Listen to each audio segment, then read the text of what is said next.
Sometimes in poker, the right move at the right time can make a big difference to your bottom line. Today we break down one of the best moves, the stop-and-go play.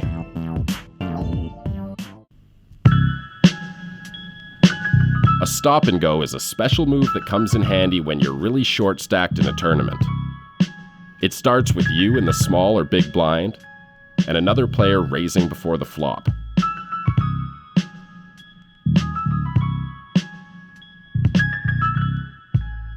Instead of moving all in, you can just call the raise with the intention of moving all in on the flop, no matter what cards come.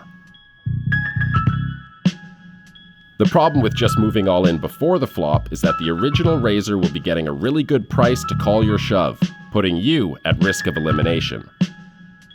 But if you just call, your opponent will miss the flop a lot of the time, and when you move all in,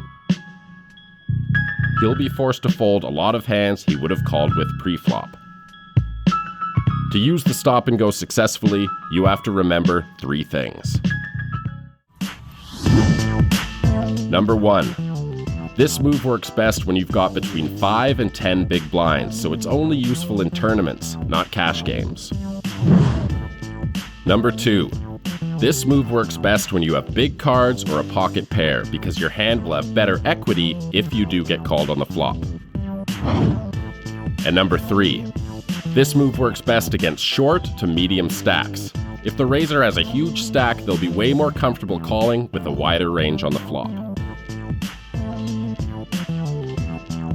The whole point of this move is to win the pot without putting yourself at risk of elimination. If your opponent is raising with 2 unpaired cards, he's going to miss the flop about 2/3 of the time. By putting him to a decision on the flop, he's likely to fold a lot of hands that he would have been right to call with pre-flop. The stop and go is a survival play, and you can use it to increase your stack without having to gamble with a pre-flop all-in. Visit pokerlistings.com, the all-in poker guide.